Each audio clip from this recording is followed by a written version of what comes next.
é formada em História pela Universidade de São Paulo e em Educação Artística nas Faculdades Integradas Alcântara Machado, com mestrado e doutorado em História Social pela USP, onde atualmente é professora da pós-graduação. Também trabalha na Universidade de Sorocaba.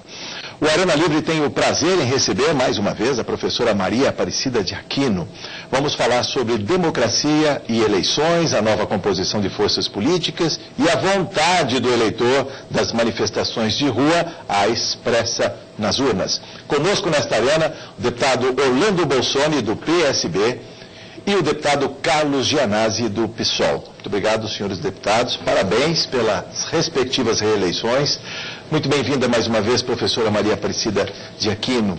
O que falar sobre as eleições de 5 de outubro, principalmente quando se tinha em conta que haveria muita mudança, muita renovação, a voz das ruas que bradou forte, né, contra a corrupção e pela melhoria dos serviços públicos, ao que parece calou diante das urnas. Qual é a sua perspectiva? Muito bem-vinda.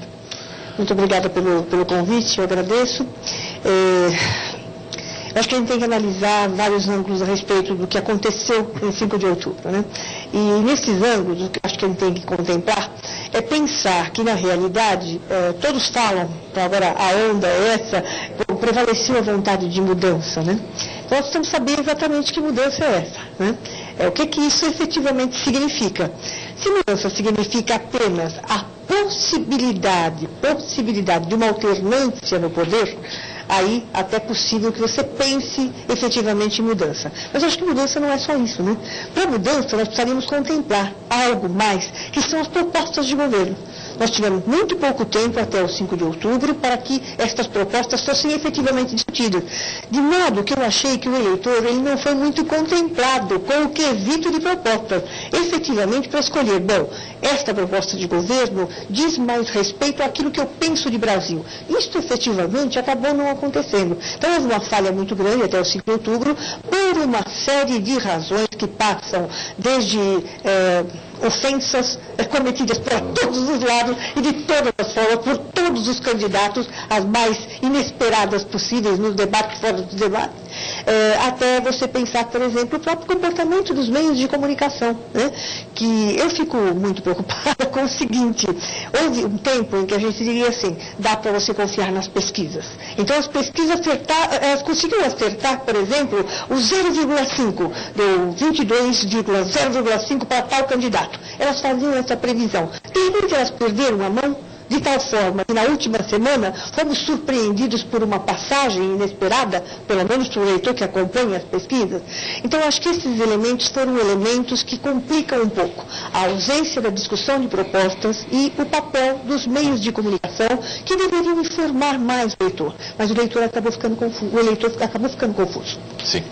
Deputado Orlando Bolsoni, muito bem-vindo mais uma vez a esta arena. Uma honra receber a professora Maria Aparecida de Aquino conosco, nossa mestre, né? E o meu querido deputado Gianazzi, que a Assembleia é contemplada mais uma vez, Jorge, com a presença desse combativo deputado e professor. Professora, uma questão que se observou é de que nas manifestações do ano que passou, também não estavam, tal que a senhora lembrou, não estavam, não foram muito difusas as formas próprias das reivindicações, as manifestações,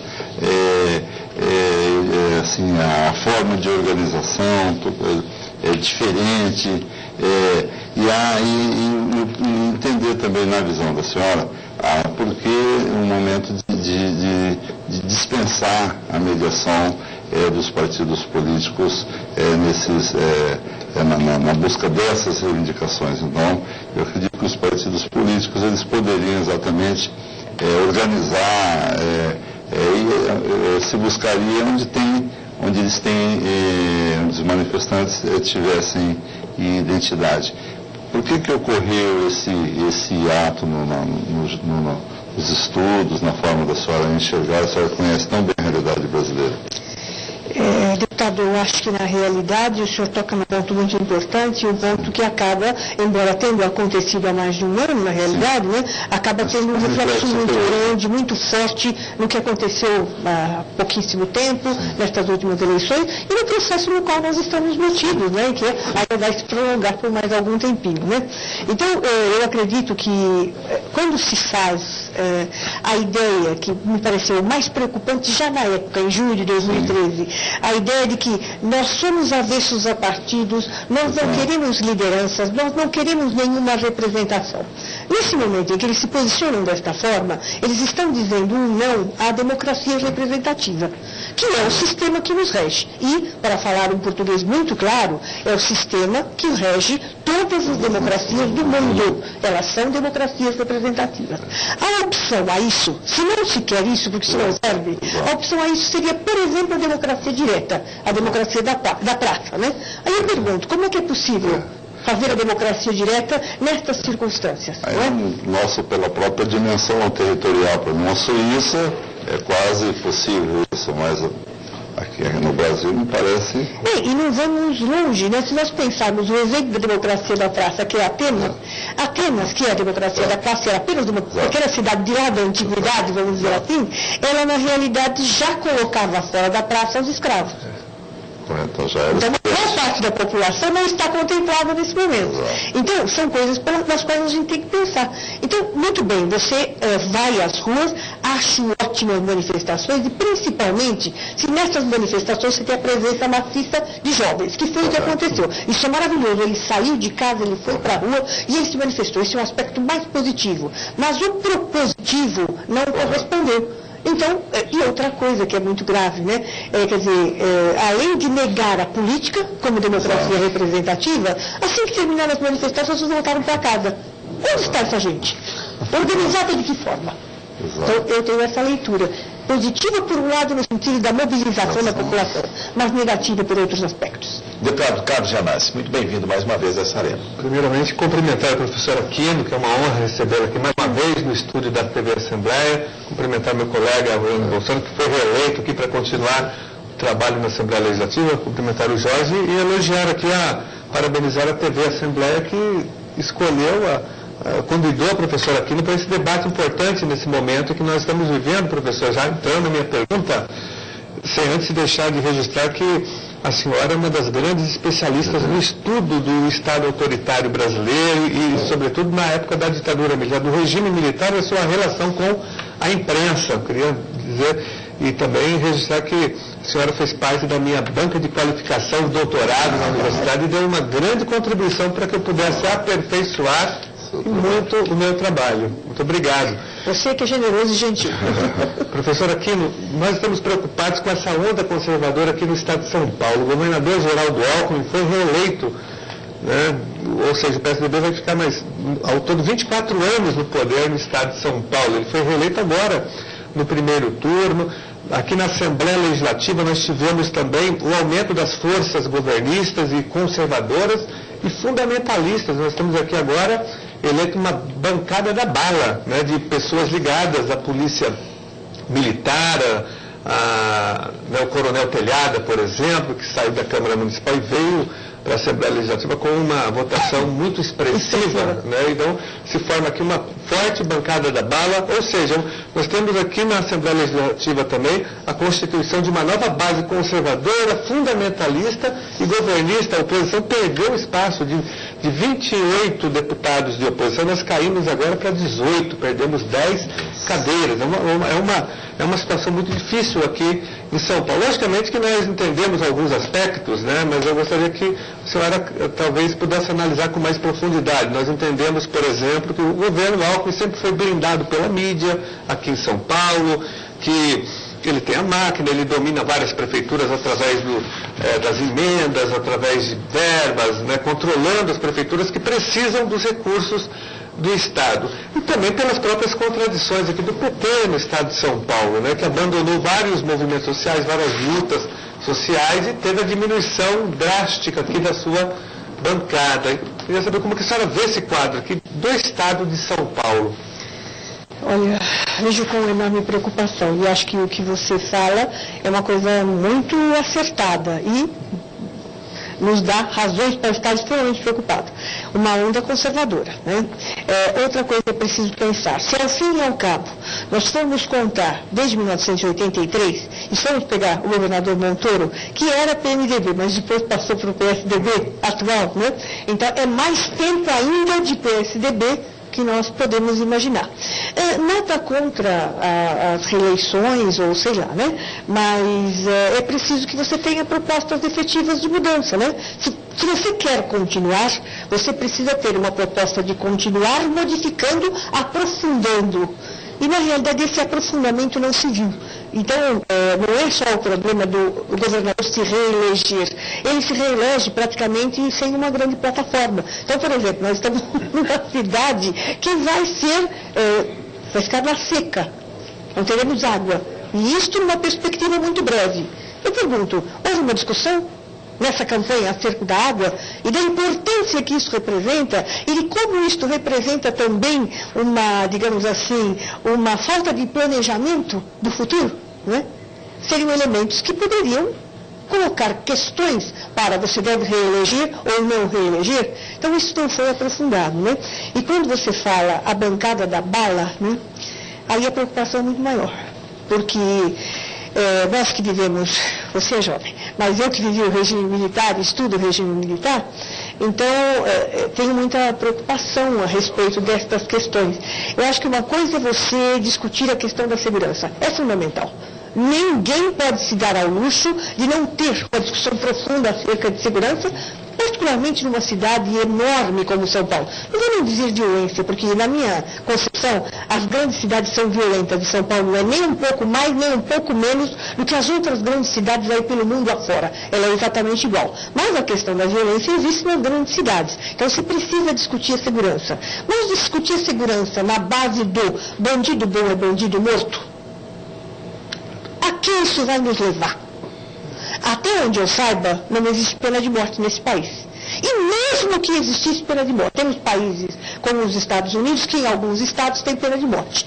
Mesmo que existisse a pena de morte, nós sabemos que existe um longo processo, um enorme processo, que é o processo de você condenar o cidadão, depois ele tem todo o direito a recurso, ele fica não sei quanto tempo no corredor da morte e assim, por aí vai. O que nós temos visto é um pouco o extermínio das pessoas, né? Simplesmente sai-se aí pela rua, não se discute a questão a sério da segurança e se está exterminando pessoas. Estas questões importariam discutir. Se elas fossem discutidas, talvez simplesmente a bancada da bala, ela até poderia se eleger, mas iria se eleger com uma proposta para a segurança diferenciada, não bandido bom e bandido morto. E onde estaria a renovação, professor? Eu tenho aqui uma lista tratando da reeleição na Assembleia Legislativa. E a senhora já disse, o governador é o mesmo com a plataforma que segue, do mesmo governo, sem grandes invenções, vamos dizer, sem grandes novidades. Mas no parlamento também houve a recondução de boa parte dos atuais parlamentares. Aliás, na eleição de 2010, dos 94 deputados, 60 foram reeleitos. Em 2014, 62, até os últimos números do TRE. Se levarmos em conta que alguns também seguiram para Brasília, 6 deputados foram eleitos deputados federais, ou seja, a população chancela os mandatos e os reconduz praticamente mais de 60% de volta a essa Casa de Leis. O que significa isso, a seu ver?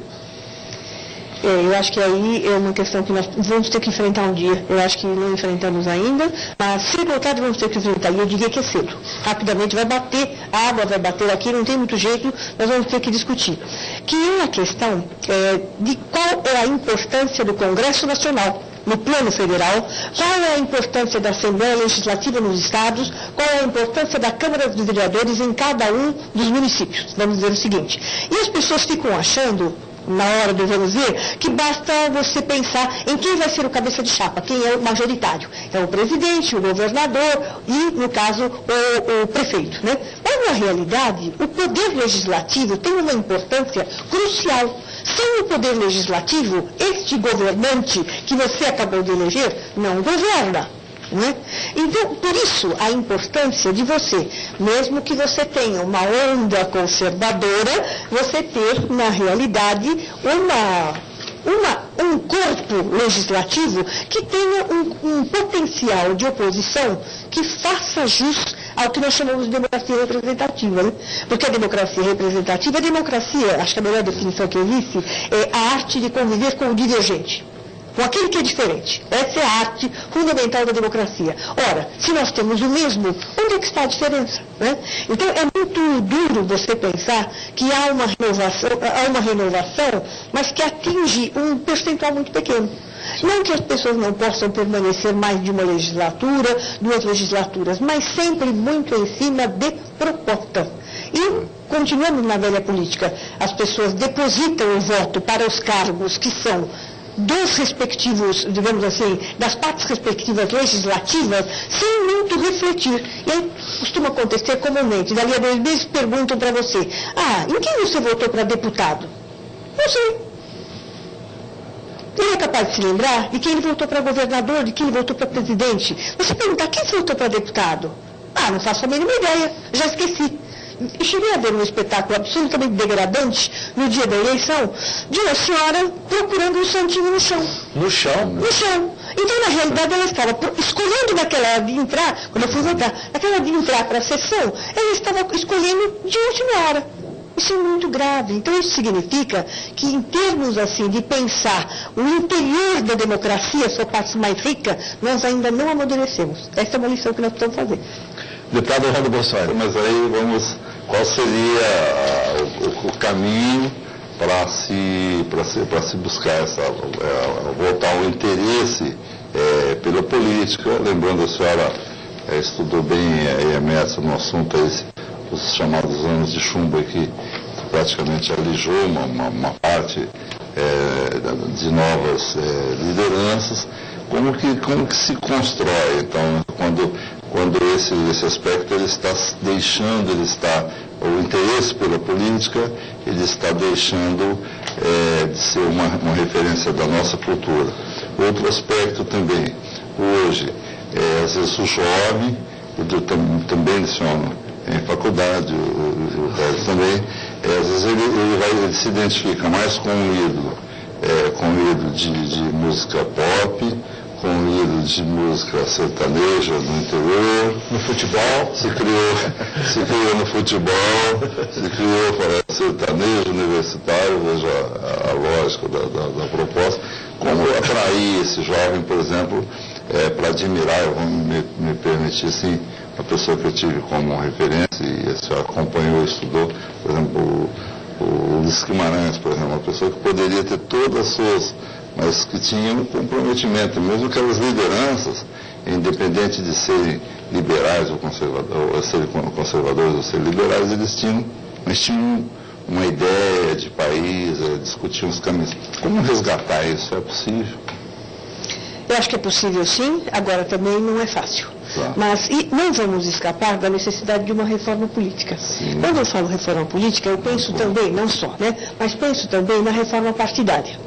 Então, precisamos transformar os partidos em partidos de fato. Exato. Que não é só o simples fato de que naquela hora da eleição eu me identifiquei com o partido X e assim por diante. Ou eu sou filiado ao partido Y, mas não tenho participação no diretório.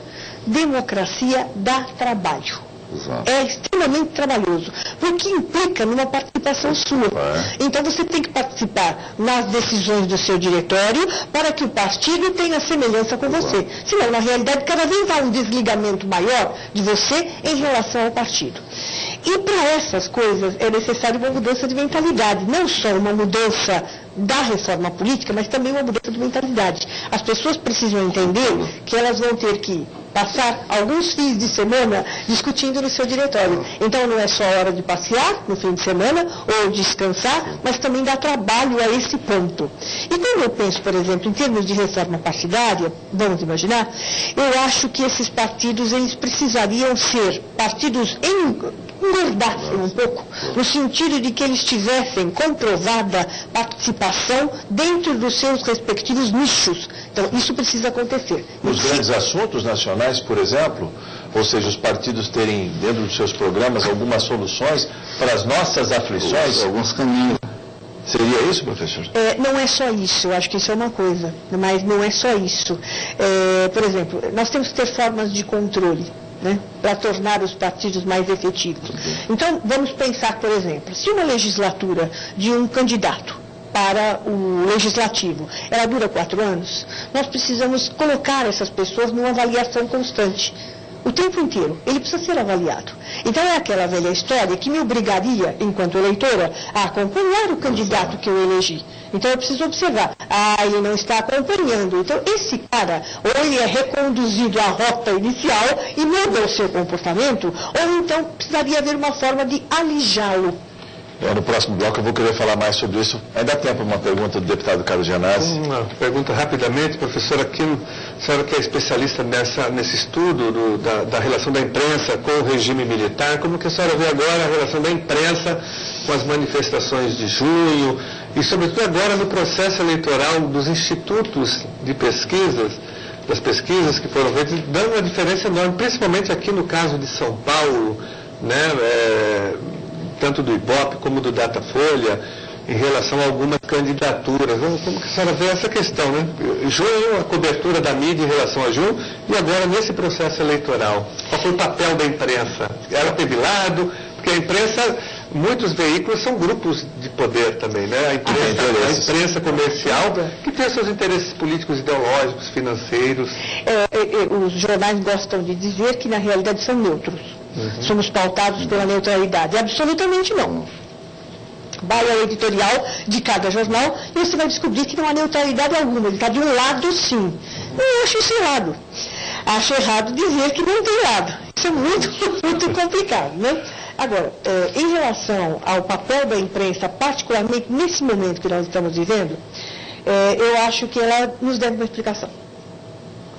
Cada um dos institutos de pesquisa e cada um dos meios de comunicação precisa vir a público, eu, eleitora, estou cobrando, tá?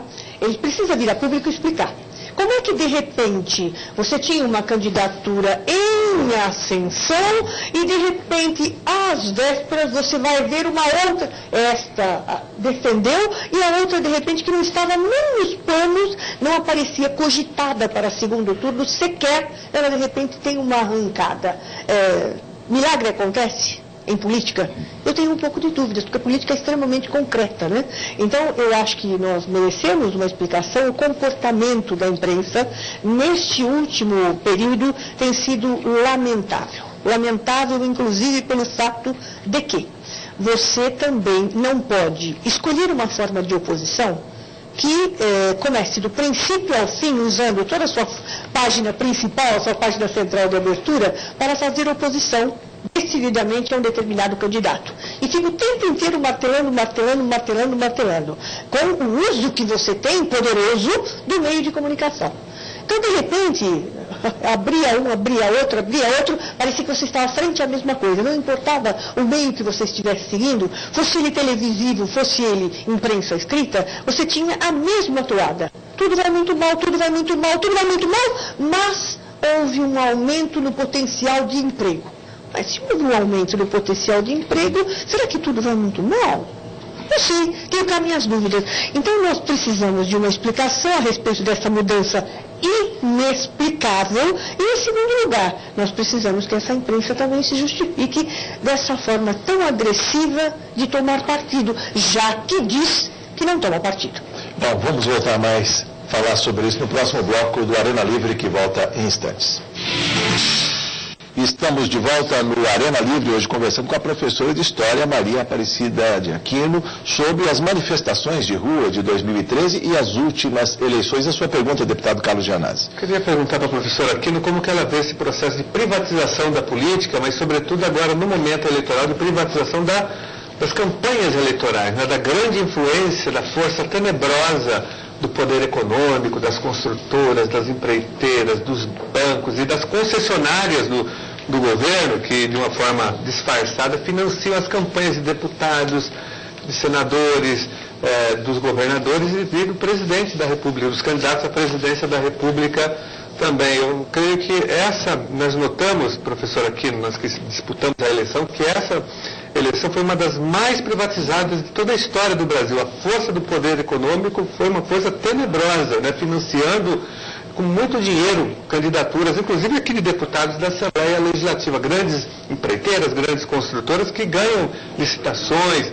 E nós colocamos o seguinte, que empresa não doa, empresa investe, né? Porque são empresas capitalistas, mas elas influenciaram muito aqui o processo eleitoral, pelo menos uma boa parte dos candidatos eleitos aqui representam os interesses desses grandes grupos econômicos. Aqui na Assembleia Legislativa, isso eu falo na tribuna, abertamente, isso é muito grave porque esses deputados eleitos vão representar na hora da votação os interesses das empresas e não da população. Como que a senhora vê esse processo de privatização da política e da eleição?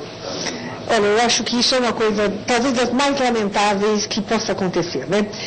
Já emendando uma outra, desculpa, professora, a senhora é a favor também da reforma política, logicamente, mas do financiamento público de campanha para neutralizar um pouco essa influência. Então, eu ia chegar lá. Deixa eu só primeiro fazer a entrada, né? Que é assim, eu acho que essa questão da privatização da política é uma coisa extremamente grave. Normalmente as pessoas não fazem a continha, né? Muito bem, eu recebi um determinado apoio, não vai pensar em que esse apoio vai reverter. Você falou extremamente claro, é um investimento. Para o dono do capital é um investimento, ele está investindo. Da mesma forma, no jornal, eu que lido com imprensa, se o anunciante banca uma parte do jornal, ele vai cobrar uma linha editorial. Da mesma forma, o deputado que tem uma boa parte da sua candidatura financiada por determinados grupos econômicos, ele terá uma cobrança em dada direção. E essa direção não é a das pessoas que o elegeram necessariamente. É fundamentalmente dos interesses econômicos que acabam prevalecendo na sua, digamos assim, na sua eleição, vamos dizer assim. E agora passando para o segundo tema, que é a questão da reforma política.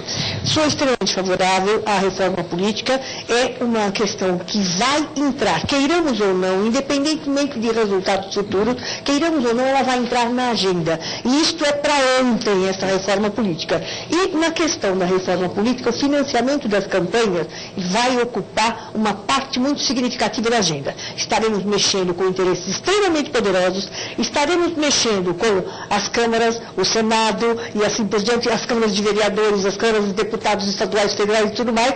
Os deputados também terão, boa parte deles, muita dificuldade em aceitar isso, portanto vai haver uma briga de foice no escuro, mas de uma forma ou de outra ela vai entrar na agenda, o que já é um fator positivo. E eu acho que na forma como nós estamos encaminhando, se bem que não possamos identificar com clareza no resultado das eleições a ideia de mudança, mas a ideia de mudança é uma coisa que vem cada vez aparecendo mais, né? E essa mudança, ela não passa simplesmente por mudar o candidato, não é isso. Eu não vejo que essa ideia, não, vamos tirar esse candidato e botar um outro, não é só isso que acontece, mas é mudar a situação em que estamos.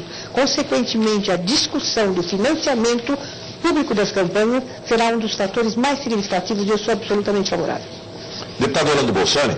Questão, a senhora acha, querendo emendar a exposição da senhora. A questão da mudança, se consegue identificar, se consegue fazer um quadro, se desenhar um quadro, de entender efetivamente que mudança que se buscou, em especial nas manifestações de junho passado, quando, por exemplo, se começou com uma específica questão de passe livre, depois foi uma série de manifestações, aí passou por saúde, por diversos temas, assim, não eram integrados entre si, aí chegando, então, como gerenciar essa pulverização aí essa insatisfação, mas mudar o quê? Eu acho que faltou amadurecer o debate, né? Isso não há dúvida nenhuma. E já falamos aqui alguma coisa, né? Mas acho que seria importante a gente pensar. Fica parecendo que basta você sair na rua gritando que você quer mudanças. E aí todo mundo entendeu e, de fato, todo mundo está na mesma briga. Todos queremos mudanças. Mas as mudanças, elas são muito diferenciadas, né? E no rumo que cada uma das mudanças tomar, está em jogo o futuro do país. Então, se, por exemplo, e me espanta terrivelmente, me espantou no momento, né? Se você acaba dizendo que você não quer uma representação política, eu pergunto, que mudança é essa? A que nos conduz isso, né? Aonde vai nos levar? E aí essa mudança é preocupante antes de mais nada. Se, por outro lado, você diz simplesmente, como foi slogan das manifestações de junho do ano passado, né? Você diz simplesmente, nós queremos mudanças na saúde, melhoria da saúde, da educação. Meu Deus, isso é uma coisa que, pelo menos, quando eu acompanho, há 40 anos estamos brigando a respeito dessas coisas genéricas. Então, como transformar esse genérico em particular? Ou seja, você quer o quê para a educação efetivamente? E, além de tudo, como mudar? Eu quero isso, mas eu tenho a proposta de como chegar a isto. Se isto não acontecer efetivamente, não teremos avançado no debate político. No caso, os partidos, eles conseguiram responder. Por exemplo, a mudança, ela questiona o que? Mudar, aí quer mudar, mas aí é contra a contra-pergunta. Mudar o que? E os partidos teriam que responder, entender a mudança e procurar responder no sentido de mudar como. Sim, isso seria o ideal, né? Porque aí você apresenta uma proposta concreta. Muito bem. Uma das coisas que está se falando muito, e isso é plataforma de qualquer candidato. Todo mundo fala, mas eu, como sou do ramo, sei que é muito complicado. Sim. Então educação em tempo integral. Exato. Aí eu pergunto na sequência, como? Exatamente. Porque você simplesmente, temos já alguns casos, o Estado de São Paulo também, temos já alguns casos de educação em tempo integral. Se você joga a criança e ela fica chateada, sem ter o que fazer concretamente e sem ter um ensino diversificado, vai ser um pesadelo o ensino a jornada integral. Então eu preciso pensar muito bem nessa história do como. Muito bem, eu quero educação em tempo integral, maravilhoso. Todos queremos, todos os países avançados têm educação em tempo integral. Mas como será feito? Se isso não for feito convenientemente, você vai afastar o menino da escola. A gente a educação no sentido não só de ampliar, de se ampliar o tempo de permanência na escola, mas da escola ser suficientemente agradável, para se sentir bem dentro E sabe, isso implica uma coisa que ninguém gosta de discutir, né? Porque isso aí mexe em muitos interesses. Teria que passar inicialmente em todos os níveis. Nível municipal, nível estadual, nível federal, teria que passar por uma elevação brutal do salário do professor. Agora se discute tudo, desde computador nas escolas, desde hospital não sei aonde, mas não se discute o salário do professor. Ora, se você não fizer isto com o salário do professor, você não pode exigir nada dele. Porque se ele é muito mal posicionado na sociedade, se ele é proletarizado na sociedade, na realidade você vai querer o quê dele? Como é que você pode exigir um comportamento? Eu quero um profissional mais bem qualificado. Um profissional mais bem qualificado, quando você paga muito mal, já fugiu da escola pública há muito tempo. Professora, sobre a questão dos partidos, a senhora falou da reforma política, mas como torná-los mais fortes, mais organicamente organizados, se o próprio modelo de eleição tem conferido mais, mais espaço para os pequenos partidos que surgem? Eu lembro aqui que tínhamos até essa legislatura 18 partidos nesta casa e passamos a ter 21. A novidade é o PHS, o PSL e o PTN que elegeram deputados. Em Brasília não é diferente. No Congresso Nacional, dos 33 partidos organizados, 28 vão ter cadeiras, vão ter representação. Ou seja, são pequenos partidos que estão se multiplicando. Quer dizer, como tornar partidos fortes novamente? É possível isso? E aglutiná-los? É possível sim. E isso, sem dúvida, passa pela reforma política. Então, você vai ter que criar, na realidade, formas de cobrança e formas de participação efetiva dentro dos partidos políticos. Então, você precisa ter, os partidos precisam, em primeiro lugar, ter um programa muito claramente estabelecido e um programa que seja compreensível para a maioria da população. Ou seja, eu preciso ter um entendimento de diversos partidos para, inclusive, fazer a minha opção. Então, eu preciso saber exatamente qual é o programa claramente colocado desse partido para fazer a minha opção, senão não dá, né? Então, isso precisa acontecer, aprofundar o debate, né? Isso impediria que os partidos de ocasião, né, que você chamou de pequenos partidos, surgem do nada, você vê a sigla, você não teve tempo, porque não houve tempo de televisão para discutir, você não teve tempo de entender o que aquele candidato que falou, meu nome é e acabou, o que ele efetivamente quer. Uma coisa é você dizer, eu sou fulano de tal, mas qual é a sua plataforma para que eu possa escolher? Então, estas coisas, este debate nós vamos precisar aprofundar. Quer dizer, inclusive os meios de comunicação terão de dar um espaço maior para que se discuta profundamente o que é a política nesse país. É só assim que se avança. Cláusula de barreira já não passou. Tem isso também, professor, é o impedimento de criação de novos partidos via o inexpressivo número de votos. É uma dificuldade, a própria Justiça já sinalizou que não vai ser assim que vão barrar os novos partidos. Deputado Carlos Janazzi. Eu só queria fazer um registro rápido, antes de entrar nessa questão partidária, da crise dos partidos políticos, professor, registrar que o piso nacional salarial dos professores gira em torno hoje de R$ 1.687 por 40 horas semanais. É uma vergonha que o Brasil ainda esteja nesse patamar, que na prática não há investimento algum em educação pública de qualidade. E que aqui no estado de São Paulo a situação é pior porque o governador Alckmin, o PSDB, não cumpre a jornada do piso, que é destinar 1/3 dessa jornada, do tempo de trabalho do professor em atividade fora da sala de aula, porque o professor precisa também preparar as suas aulas, precisa preparar avaliações, corrigir avaliações, precisa ler, estudar, e ele não cumpre aqui essa jornada do piso no estado de São Paulo, que é o que determina a lei federal, a lei que instituiu o piso nacional salarial. Mas voltando a essa questão da crise dos partidos políticos, eu concordo que realmente é uma falência dos partidos políticos no Brasil, uma grande crise, e a população não acredita mais em partido político no Brasil. Isso é péssimo para a democracia, né, para a consolidação da democracia, porque os partidos não têm mais o caráter programático, não têm mais ideologia, não têm mais coerência alguma. Os partidos hoje no Brasil, em geral, estão preocupados em ter espaços no governo, na máquina do Estado. Existem partidos que apoiam a presidente Dilma no governo federal, apoiam o Alckmin aqui em São Paulo, verdade, não tem coerência nenhuma partidária, né? Eu digo, principalmente esses novos, Jorge, deputado Bolsonaro, que são partidos aprendizes de PMDB, todos querem apoiar os governos e ter os seus cargos, os seus espaços, as suas secretarias, e assim os executivos montam as suas bases parlamentares. Isso é péssimo, né? Por isso que a população realmente ela não valoriza mais os partidos políticos, e a gente vive essa grande crise. Daí tem que existir mesmo uma reforma política no Brasil. Como que a senhora vê isso, essa falta de credibilidade dos partidos políticos, né? Olha, eu acho que a falta de credibilidade, ela se relaciona diretamente com o parco debate. Né?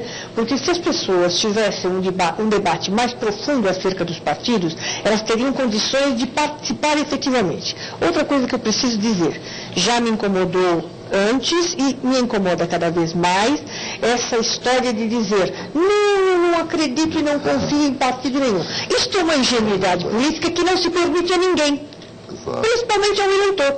Eu não posso ser ingênuo a ponto de dizer, eu não acredito em partido. Muito bem, e daí? O que nós vamos fazer? Vamos cancelar os partidos políticos? Achar uma outra forma de organização? Não, nós precisamos lutar por uma reforma política que efetivamente fortaleça os partidos, fortaleça. Ideologicamente, inclusive, professor? Ideologicamente, porque são muito parecidos. Ideologicamente, inclusive. Eles são parecidos em alguns aspectos, mas a gente precisaria fortalecer o debate para que possamos perceber quais são as diferenças. Às vezes você vê plataformas que parecem muito semelhantes, mas qual é a execução? Como será concretamente executada essa plataforma? É muito fácil você sair por aí dizendo, queremos diminuir a taxa de desemprego, queremos, na realidade, diminuir a inflação. Eu pergunto, como? Porque nesse como eu vou saber se serve para mim ou não serve para mim, serve para o povo brasileiro ou não serve para o povo brasileiro. Se diminuir determinadas coisas implica em diminuir o potencial de emprego, eu já não concordo. Sim. Então está errado. Mas isso precisa ser traduzido, né? Mas, professora, eu acho que o suprassumo disso, a fina flor dessa situação é o PSD do do Kassab, o partido que ele criou, e o Kassab diz o seguinte: o meu partido não é de direita, de esquerda, nem de centro.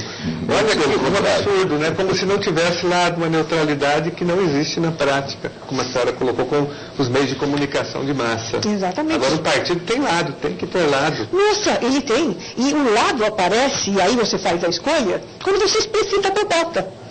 Coisa que nos tem faltado muito, Eu acho que pelos próprios políticos, mas também pelo esquema que é criado e que não permite a informação do eleitor.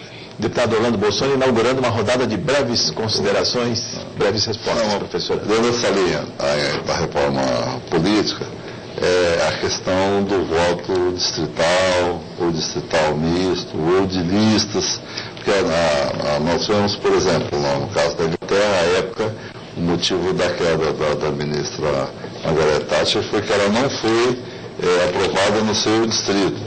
E a senhora que é historiadora, lembra também, o próprio Churchill, ele começou a decair, no momento em que lá no seu distrito ele não foi aprovado, não foi referendado por aqueles que estão próximos. Como a senhora vê essa perspectiva? Eu acho que essa questão da forma de voto, ela também vai entrar na agenda e vai entrar bem, né? Se você for perguntar exatamente qual é a opção que eu tenho, eu gosto da ideia do voto distrital misto. Exato. Porque ele tanto possibilita... possibilita a ideologia e a região. Como ele possibilita a região. E torna mais baratas as campanhas também, professora? Torna. Porque você permite o cara que tiver essa condição ficar no seu próprio local, né? E permite também uma amplitude. Exato. Então, eu acho que melhora fundamentalmente. Campanha cara e excludente, por se tratar de uma campanha cara? Completamente excludente. Ela é excludente, esse é o primeiro problema. E o segundo problema, ela é ideologicamente determinada. Ou seja, quem pagou para você vem com o recibo de cobrança. E no caso ainda do voto distrital, como fica o voto do brasileiro, que em geral é nas pessoas, nos nomes e não nos partidos? Isso vai mudar. Contribui para uma mudança para melhor. Não vai ficar só observando, gostei daquele carinha, porque aquele carinha é bonitinho. Ou gostei do cidadão, porque eu vi ele aparecer na televisão. Acaba com isso completamente, porque você será obrigado a pensar a respeito. Então, é uma evolução muito positiva. Mas todos os partidos lançaram nesta última eleição os chamados puxadores de votos. Todos tinham uns nomes midiáticos. Aliás, alguns superaram a marca de 1 milhão de votos aí, né? Superaram e até enormemente, quase 1,5 milhão de votos determinados candidatos, né? Mas isso precisa acabar, né? Antes da breve pergunta do Só uma observação, né? Quer dizer, que precisa acabar por um único e simples motivo. Não que eu seja contra a pessoa está exposta na mídia, não é isso. Mas isso não pode ser o único elemento definidor. Eu voto o cidadão só porque eu ouvi na televisão. É como se você estivesse votando, nada contra. Há um ator de novela só porque ele está na novela, porque ele é bonitinho ou porque coisas do gênero. Isto é ingenuidade política que não é admissível. Voto facultativo. Absolutamente contrária. Por uma única e simples razão. Eu não acho, na realidade, que ser obrigatório o voto macula a democracia. Não. É mais democrático do que nunca. Vejamos o exemplo de determinadas nações, grandes nações inclusive, que têm voto facultativo. Foi eleito fulano. Foi eleito com 30% dos votos. Pergunto eu, qual é a representatividade desse fulano? Então, todas as democracias estariam fortalecidas se o voto continuasse obrigatório. A breve pergunta do deputado Carlos Janot já é emendada com a sua saudação. Eu queria fazer uma pergunta rápida, professor, aqui, que é em relação a esse esgotamento que é colocado hoje entre o PSDB e o PT, essa falsa polarização, né, que há um esgotamento dessa disputa e que ela se manifesta muito também no processo eleitoral, por mais que a Marina ela ficou em terceiro lugar, mas ela representa um pouco esse segmento. Nós do pessoal também, a Luciana Genro foi a 4ª colocada, né, nesse processo eleitoral. Nós do pessoal elegemos o Marcelo Freixo no Rio de Janeiro, foi o deputado estadual mais votado do Brasil, da história do Brasil, da história não, mas nessa eleição ele foi o deputado mais votado, a bancada do pessoal cresceu no nível federal. Então, aí nós temos aí um outro segmento tentando furar esse bloqueio, né? Essa falsa polarização PSDB e PT. Como que a senhora vê isso? Não haveria grandes problemas nesta polarização se de fato houvesse uma grande discussão acerca da questão das plataformas. Como não há discussão, acaba prevalecendo a máquina. Isso é extremamente complicado, né? Então, tanto o PSDB como o PT, por uso do poder, e chegaram lá da forma democrática, da corretíssima maneira como chegaram, mas estão no poder. Pelo fato de estar no poder, controlam a máquina. Então, daí a necessidade cada vez mais forte de nós termos efetivamente uma reforma política muito grande que impeça coisas desse gênero. Quanto ao crescimento dos partidos, eu acho isso magnífico, absolutamente magnífico.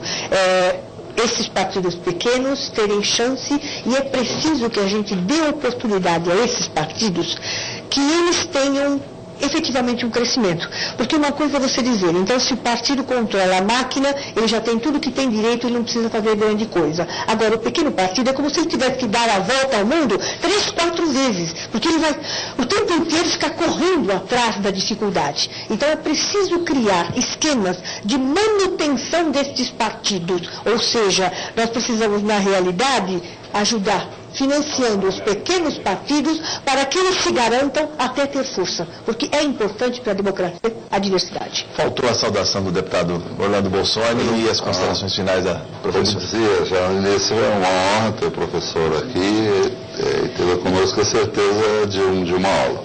Não só aula de história, mas também essa visão de futuro que a senhora nos passa, nos orgulha, eu diria, o Brasil ter pessoas com essa visão, esse comprometimento de forma muito engajada, não se preocupando só com o passado, mas mostrando também caminhos. Estou muito feliz com a sua presença. Professor, 1 minuto de considerações finais. Em primeiro lugar, queria agradecer a enorme gentileza, vocês todos são de uma gentileza comigo, absolutamente excepcional, né? Não só a gentileza do convite, mas a forma como vocês levam esse programa. Queria dizer que o Arena Livre, ele dá uma contribuição muito grande à política, não só de São Paulo, mas do Brasil, e que é uma experiência que deve ser renovada constantemente. Queria dizer o seguinte, extremamente importante estar aqui neste momento em que nós estamos numa fase em que nós vamos ser colocados novamente a ter escolhas, a ter coisas para fazer. Então, um momento de reflexão como esse, eu acho ele absolutamente fundamental.